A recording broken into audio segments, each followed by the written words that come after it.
हमारे गुरुजन academy YouTube channel पर आप सभी का स्वागत है। हमारे इस गुरुजन एकेडमी यूट्यूब चैनल पर 12th क्लास डिफरेंशिएशन का सीरीज मैंने स्टार्ट किया है।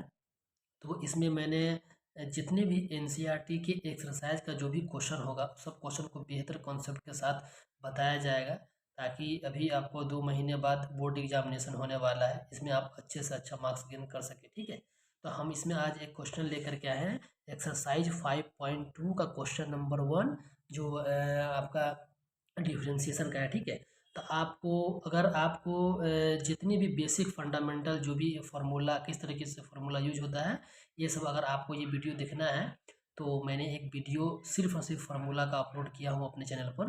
तो आप लोग वो वीडियो को ज़रूर देखें, ताकि आपका कॉन्सेप्ट काफ़ी अच्छे तरीके से क्लियर हो जाए। ठीक है, तो चलिए हम इस क्वेश्चन को डिस्कशन करेंगे और बताएंगे अच्छे तरीके से। इसके साथ साथ जो भी आपको बेसिक फंडामेंटल यूज होगा इस क्वेश्चन के सिवा अदर भी क्वेश्चन में, वो भी को सबको हम लोग डील करते चलेंगे। ठीक है, तो क्वेश्चन बोला है कि अगर मान लीजिए कि sine sine into x square plus 5, ये क्वेश्चन है, इसका हमको निकालना है डिफरेंशिएशन। ठीक है, सबसे पहले हम इसको एज्यूम कर लेंगे कि y इक्वल टू हमारा कोई फंक्शन दिया हुआ है। ठीक है, मान लीजिए sign x square plus 5।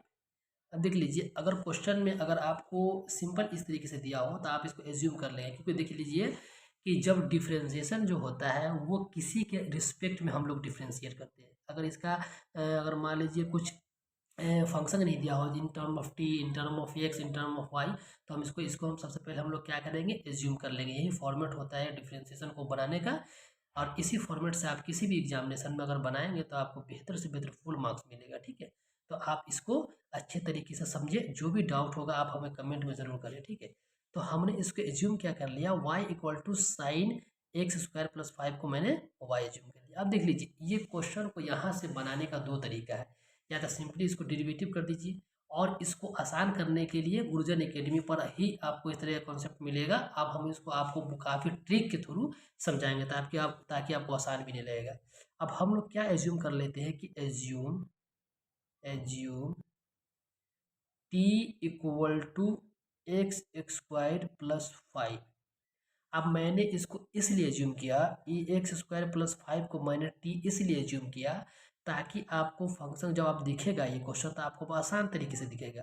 y equal to मैंने इसके एक्स स्क्वायर प्लस 5 को क्या एज्यूम किया है, टी एज्यूम किया है। ठीक है, समझ में आ गया होगा कि मैंने इसको टी एज्यूम क्यों किया। आप देख लीजिए, सिंपल सा अब हमको y equal to sine t के फॉर्म में आ गया। आप सभी को पता होगा कि y इक्वल टू, ठीक है, अब साइन टी ये सिंपल एक फंक्शन बन गया, और अब इसका हम डिफरेंशिएशन करेंगे। अब देख लीजिए, डिफरेंशिएशन जो होता है वो किसी फंक्शन के रिस्पेक्ट में किया जाता है।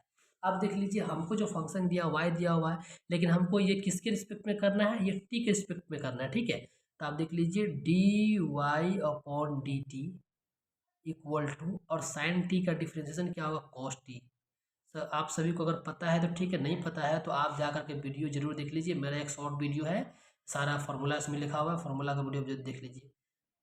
तो साइन एक्स का जो डिफरेंशिएशन होता है वो कॉस एक्स होता है। ठीक है, ये हमारा डिफरेंशिएशन हो गया, लेकिन ये हमारा फाइनल आंसर नहीं है, बिकॉज हमने टी को कुछ एज्यूम किया था। ठीक है, तो अब हम लोग क्या करेंगे कि इस टी को, जो टी को मैंने एज्यूम किया था, उस टी का भी हम डिफरेंशिएशन कर लेंगे, और फाइनली जब हम उसको पुट करेंगे तो वो हमारा फाइनल आंसर बनेगा। अब मैंने टी क्या एज्यूम किया हुआ था, कि मैंने टी एज्यूम किया हुआ था एक्स स्क्वायर प्लस 5 को। ठीक है, अब इसका भी डिफरेंशिएशन कर लेंगे। अब इसका डिफरेंशिएशन तो करेंगे, लेकिन किसके रिस्पेक्ट में होगा, ये होगा हमारे एक्स के रिस्पेक्ट में होगा। अब देख लीजिए, ये एक पॉइंट आपको बार बार देखने को मिलेगा कि कभी एक्स के रिस्पेक्ट में, कभी टी के रिस्पेक्ट में, कभी वाई के रिस्पेक्ट में, कभी जेड के रिस्पेक्ट में होता है। तो ये हम इसको किस तरीके से समझें कि ये किसके रिस्पेक्ट में डिफरेंशिएशन होगा। इसको समझने के लिए आप एक चीज़ याद रख लीजिए कि हम इसी का एक एग्जाम्पल लेते हैं। अगर मान लीजिए कि t equal to x square plus 5 दिया हुआ है।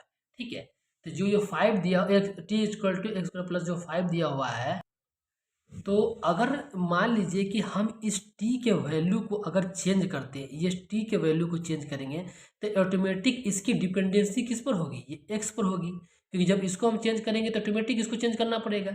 ये तो हमारा 5 कांस्टेंट है, इस पर कोई डिपेंडेंसी नहीं है, इसीलिए हम लोग इसको एक्स के रिस्पेक्ट में डिफ्रेंशिएट करेंगे, ठीक है। क्योंकि इसका रिलेशन इससे है ना कि इससे, क्योंकि ये कांस्टेंट टर्म है, इसका रिलेशन किसी से नहीं होगा। ये हमारा एक्स भी वेरिएबल है, टी भी वेरिएबल है, ये दोनों की एक दूसरे पर डिपेंडेंसी होता है, ठीक है। ये आपको मिलने अच्छे से मिलेगा, आपको डिफरेंशियल इक्वेशन में भी चीज़ मिलेगा, ठीक है। तो अब हम लोग टी का डिफरेंशियल कर लेंगे, तो एक्स स्क्वायर प्लस 5। अब इस चीज़ को आप लोग समझ गए होंगे कि अब किसके रिस्पेक्ट में डिफरेंशिएशन क्या आता है, ठीक है।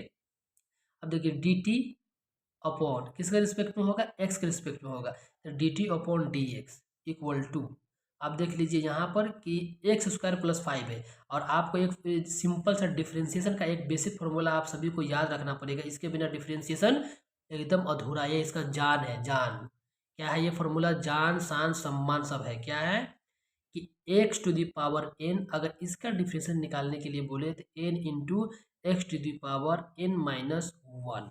अब ये चीज़ आपको इसमें क्या है ना कि ताबीज बनाकर गले में इसको लटका लीजिए, कि ये आपका पूरा डिफरेंशिएशन में साथ नहीं छोड़ेगा।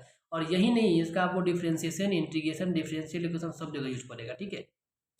अब देख लीजिए इस चीज़ को पहले इसको हम एक बेसिक चीज़ समझ लेते हैं कि अगर मान लीजिए एक्स का पावर 2 है, ठीक है, इसका डिफरेंशिएशन बोलेगा, सिंपल ये फॉर्मूला होता है एन, और एन क्या होता है, ये नंबर ऑफ पावर होता है, तो पावर कितना दिया और 2 दिया हुआ है, और ये एक्स हमारा फिक्स रहेगा ही, और एन की वैल्यू कितनी है, 2 है, 2 और माइनस 1, तो 2 इंटू एक्स और 2 माइनस 1 होगा, 2 और एक्स के पावर 1 को हम लिखा नहीं जाता है, सिंपल से ये क्या हो जाएगा 2x हो जाएगा। ये समझ गए, ये फॉर्मूला वेरी वेरी इंपॉर्टेंट है, जितना पॉइंट करके इसको लिखना है लिख लीजिए, ये आपको फॉर्मूला याद होना चाहिए, इसके बिना डिफरेंशिएशन नहीं बनेगा, ठीक है। तब D t by D x, अब एक्स स्क्वायर का मैंने यहाँ निकाल दिया, क्या आया 2x आया है, ये 2x होगा प्लस, और एक चीज आप याद रख लीजिए कि डिफरेंशिएशन दुनिया में जितने भी कांस्टेंट नंबर है, कांस्टेंट चीजें, सबका डिफरेंशियल क्या होता है, must be equal to 0। Constant term का डिफरेंशिएशन 0, कांस्टेंट टर्म का डिफरेंशिएशन 0, कांस्टेंट टर्म का डिफरेंशिएशन 0। इस पॉइंट पर आप बेहतर तरीके से इस चीज़ को नोट बना करके लिख लीजिए, क्योंकि ये क्वेश्चन आपको ऑब्जेक्टिव में, बोर्ड एग्जामिनेशन में दिख जाएगा। तो क्या होता है, 0 होता है, d t upon d x equal to 2x।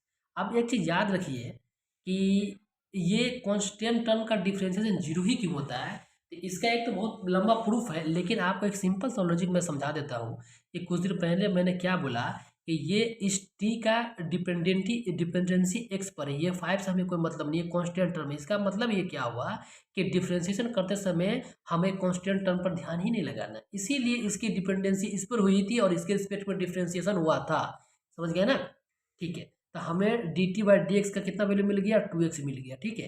तो अब हम क्या करेंगे, सिंपल हमको तो निकालना था, हमको क्या निकालना था, ये y का इसका डिफरेंशिएशन निकालना था, ठीक है। तो आप सिंपल सा हमें चाहिए क्या, d Y by D x चाहिए, तो d y upon d x चाहिए। अब डी वाई डी जो अपॉन एक्स किससे मिलकर बनेगा, अब देख लीजिए, सबसे पहले d y upon d t के रिस्पेक्ट में डिफरेंशिएशन हम लोग किए थे ना, इससे देख लीजिए, ये किए थे ना, ये देख लीजिए, ठीक है। इसके बाद मैंने लास्ट में किसके रिस्पेक्ट में किया, फिर हमने किया D t upon d x के रिस्पेक्ट में किया। अब यहाँ से डी टी कैंसिल बच जाएगा, हमको क्या मिला, D Y by D X ही बचा, ठीक है। अब यहाँ एक पॉइंट और देख लीजिए, यहाँ पर next d Y by d t का वैल्यू कितना है, डी वाई डी टी का वैल्यू कितना हम लोग निकाले हैं, ये कॉस टी, ठीक है। D Y by d t का वैल्यू क्या निकाले हम लोग, कॉस टी इंटू, और d t by D x का वैल्यू हम लोग क्या निकाले, d t by D x का वैल्यू क्या निकाले हम लोग, 2x, ठीक है, इक्वल टू कॉस, अब टी हमने क्या एज्यूम कर लिया था, ये क्वेश्चन को आसान बनाने के लिए हमने टी एज्यूम कर लिया था एक्स स्क्वायर प्लस 5 को, ठीक है। तो हम इस टी के जगह पर रख डाल देंगे x square plus 5, x square plus 5 into 2x, ये हमको क्या मिल गया, d y upon d x, ये हमारा आंसर हो गया, ठीक है। कसम से बता रहा हूँ कि जिस बेहतर कॉन्सेप्ट के साथ डिफरेंशिएशन, इंटीग्रेशन, डिफरेंस, जितना भी कैलकुलस वाला पार्ट है, जितने धांसू कॉन्सेप्ट के साथ मैं पढ़ा दूंगा ना, आपको कहीं नहीं मिलेगा। इसलिए आप वीडियो को पूरा अच्छे तरीके से वॉच करिए, इसी क्वेश्चन को अगर कोई अगर और बताता ना, इस क्वेश्चन को इतना कन्फ्यूजन क्रिएट कर देता था, कर देता कि आप लोगों को समझने में दिक्कत होता। लेकिन मैंने इस क्वेश्चन को बेहतर कॉन्सेप्ट के तरीके से आपको एक एक पार्ट को मैंने तोड़ करके बता दिया, ठीक है। इससे बेहतर कोई नहीं बता सकता। तो बेहतर यही है कि आप अच्छे तरीके से इस चीज़ों को सीखिए और चैनल को जरूर जरूर सब्सक्राइब कर लीजिए। अगर बोर्ड एग्जामिनेशन में अगर 90+ मार्क्स मैथ लाना चाहते हैं, जो बच्चा को मैथ का एम नहीं पता है ना, उसको भी डिफ्रेंशिएशन और जितने भी कैलकुलस वाला पार्ट सबको जो टफ लगता है ना, वो दिमाग में मैं छपा दूंगा आप लोगों को, ठीक है। तो आप लोग बेहतर तरीके से वीडियो को देखिए, दोस्तों के पास जरूर शेयर करें, क्योंकि बोर्ड एग्जामिनेशन में आपका टाइम बहुत ही कम बचा हुआ है, ठीक है। Thank you so much.